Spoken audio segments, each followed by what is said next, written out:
So today I will be interviewing Sandrine, the Associate Director at Molton Brown. So I have a few questions to ask. What's the best part of your working day?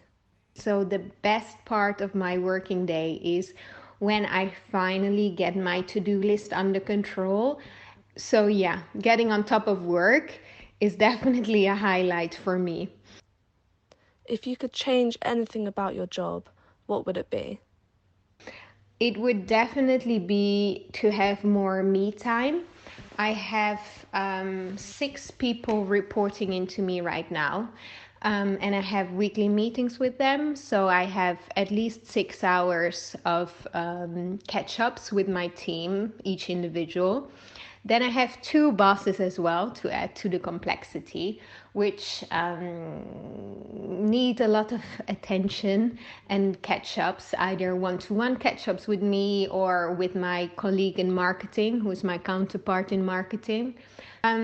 Something else I wanted to change about my job, but COVID helped a lot with that, is less traveling. I used to travel a lot, so you'd have to wake up early. I don't sleep well because I know I have to wake up early. I get stressed about missing my alarm. Then you have to head to the airport, which is okay if you leave just before rush hour. If you're stuck in rush hour, you get stressed because you're stuck in traffic. So it's a lot, like to then have your meeting and then maybe do some store visits and then just rush back to the airport or potentially stay overnight. Then try to get home. You're stuck again in rush hour once you've landed in Heathrow or Gatwick. So it's just a lot of time, which I find is my own precious time, which is wasted, which I could be spending like, I don't know, unwinding or doing something I want to do, like sports or something else. Um, so, yeah, the traveling is definitely a challenge. What first made you interested in the industry? So, my first interest was really in luxury goods. And I wanted to work in luxury goods because of the craftsmanship and the quality that goes into creating a garment or an accessory. It's just something that I really value and appreciate. But this is why I went to do my master's degree here in London at the European School of Economics. They have very good connections with the companies within the luxury goods sector. But in the end, I had to do an internship as part of my master's, and the master's degree found me 2 internships, one with Estee Lauder and one with Becca Cosmetics. So obviously, both are in the beauty sector.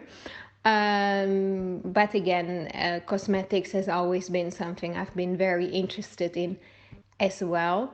So I went to do interviews with both, and I got offered an internship with both. But eventually, I ended up going for Becca Cosmetics, and I got the opportunity to directly work with the CEO and learn from him firsthand. Whilst obviously, if you go and work for a big company like Estee Lauder, you're just a number that becomes part of an internship program. So after some doubt, because obviously Estee Lauder is a very renowned business, I decided to go for the lesser known brand at the time, at least, which is Becca Cosmetics, and really have the opportunity to get involved in all sorts of things, like everything really, because that's what happens when you work for a smaller company. Like, you do regulatory, you do sales, you do logistics, you do all sorts, whilst you have much less instant responsibilities when you work for a big business. And what was the first official role in the industry you secured? So, what was my first official role in the industry? Well, that was with Becca Cosmetics. So, after my 6 months internship, I got offered a permanent role. So, then I became an account manager for them, overseeing the international markets. So, there was another girl who did the UK, and I did the international markets, which was yeah, very nice. I got to travel to Singapore and Hong Kong and Taiwan with my boss, who was the CEO. And those were all really exotic and exciting places for me because I had never traveled outside of Europe. So those were really, really, really great experiences. Do you market differently in different countries? Yes, absolutely. So looking now at Molton Brown, of course, well, we do offer the same products, but the retail landscape is just very different from one region to another. So, for example, in Germany, you still have a lot of independent perfumeries. So those are perfumeries that are owned by a family or an individual. Maybe they are regional perfumeries, so they might have a number of perfumeries, like 10 or 12, or maybe even more. And in other markets, the markets are much more dominated by chains. So, for example, in Sweden, a big player is Åhléns. And here in the UK, big players are John Lewis. So again, a big department store chain. And in some markets, pure players, which are online only retailers, are much bigger than in other markets. In the UK, we have some really big players, like the Hut Group, for example. They own Look Fantastic and Mankind. Whilst in other markets, online really isn't that advanced.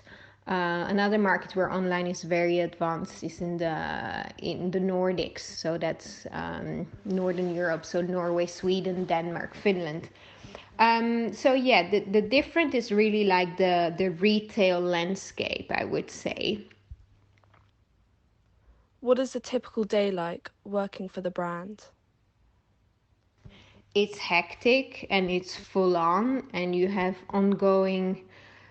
Every day is full of surprises with new emergencies and priorities and requests making it up your to-do list. Yeah, new things that suddenly happen.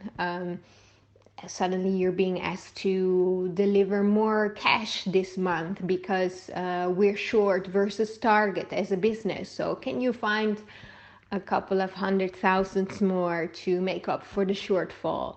Or you need to discontinue these products because it appears there is an ingredient that we hadn't realized has now been discontinued by the European Union, whatever, and we can no longer market products that have this ingredient in it. So yeah, it's always very dynamic, and usually there are a lot of meetings, and just always an awful lot to do.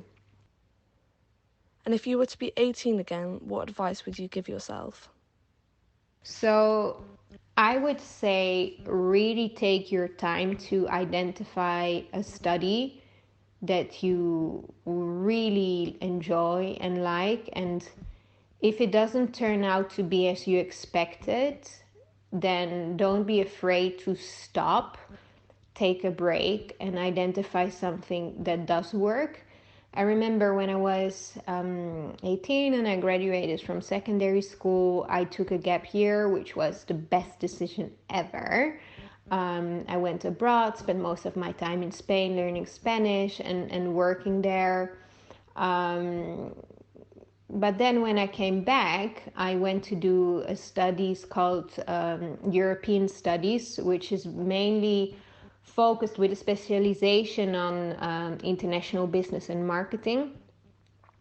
But ultimately, it didn't meet my expectations. I wasn't happy. I was living in The Hague, which is a city I really don't like, which is in the Netherlands. And the education itself wasn't up to my expectations, as I said before, but I continued it anyways because because I felt like if I would stop it now, I would lose another year, and I had already lost between brackets a year because I took a gap year. So I'll have to lose another year and start again. And I was keen to go abroad again as soon as possible. And I don't know, sometimes I do wonder what it would have been like if I would have been truly challenged and inspired by the education I would have chosen. What are the pressures you didn't know you'd face before getting into the industry? I guess what I'm gonna say is something I guess I knew, but maybe I'm becoming more and more aware of the extent of this. Is when you work for a business which has shareholders, like for example, or a listed business, like for example Cow, which is the company I work for. So Molton Brown is part of a big Japanese business called Cow, which is huge, and Molton Brown was also a listed company. At the end of the day, you need to please your shareholders, and your shareholders will want a return on investment, and they will always want you to generate more. So generate, growth and more cash and more cash and more cash. So it's that constant pressure to always deliver more and faster. And it's sometimes a bit contradicting because you work in the luxury industry, right? In Burberry, I was working in beauty, but ultimately it's the higher end of the segment. And even Molton Brown as well, it's beauty, but it's I would call it a luxury product because not everybody can afford a hand wash that is I think in pounds it's like £20 for a hand wash, and I think it's £26 for a body wash.